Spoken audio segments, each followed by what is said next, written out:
All right, Bruce, right now we are on St. George Avenue near Cross Street where a telephone pole has snapped in half. People who were out here told me that it sounded like a roar. They believe that this was a tornado that tore through this area. Check out the telephone pole. The top half of it is dangling, being held up by the power lines here. Well, Liz, we are here on Bourbon Street in the 800 block, which is now shut down between Dumaine and St. Anne as New Orleans police are on the scene investigating a homicide.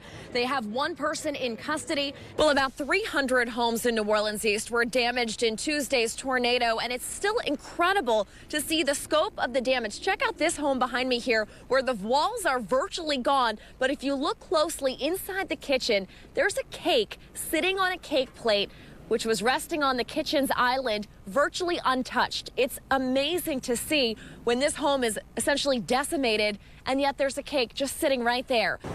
Now, the suspect, as Rob mentioned, is being treated inside UMC right now. We know he suffered multiple gunshot wounds. We also know at this point that he is 30 years old, but the chief would not say if he is someone that was known to police and if that is perhaps the reason why these 4 officers on patrol stopped when they were working in New Orleans East in that area when the shooting took place.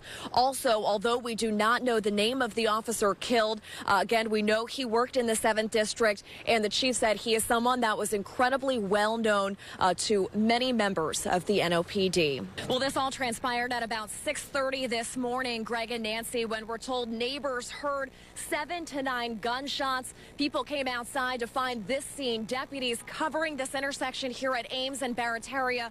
This is what we know. At this point, a West Wego police officer has been shot. We also know that another woman has been shot. We have not received any type of official word at this point on either of their conditions. What I can tell you is you see a line of JPSO deputies' cars. They are blocking our view right now from a car that was involved. It clearly looks like a car accident in front of the Budget Saver. Look over here at the foot of the bridge. Causeway police are out here prohibiting anybody from getting onto the bridge at this point.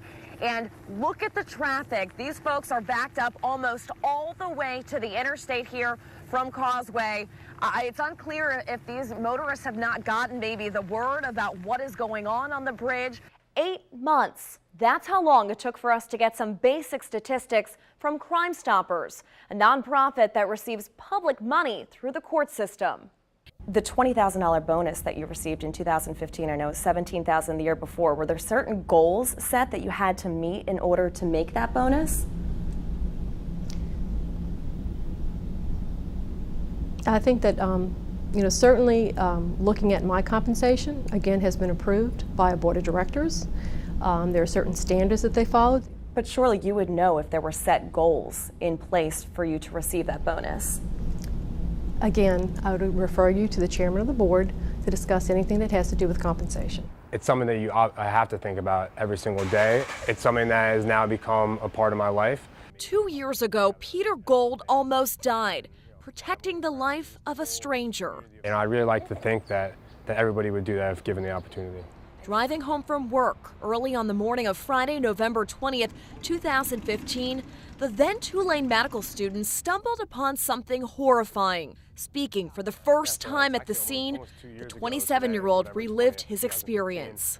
I was driving down Magazine Street and I just kind of looked this way down the street and I saw a man having a girl in a headlock, just dragging her down the street, and my instincts kind of took the best of me. And next thing I knew, I was down the street, out of the car, and yelling at him, trying to get him to do anything to get him to stop. Surveillance cameras on nearby businesses captured the whole thing. I was saying anything and everything just to get him to leave this girl alone. Next thing I know, he started robbing me, and that's when things kind of turned south. I didn't know how to thank him. Like, how do you thank someone that saved your life, you know? They chatted for hours, connecting instantly. It was really amazing, really. 2 years later, Nuremberg. And then after, I want to see the castle there. They have a castle in Nuremberg? Yes. The Remy family is about to head overseas. I want to know, do you have all your clothes packed? Are you ready to go to Germany? Because now it's Barrett's turn to support Christian. I mean, if it wasn't for his stem cells, she wouldn't be alive. 10 members of the Remy family will be there, looking on as Christian and Nina embark on a new life together. Just like the shot at life he gave Barrett, they pray it will be healthy and happy, because that's what friends who, through adversity, have now become family are for.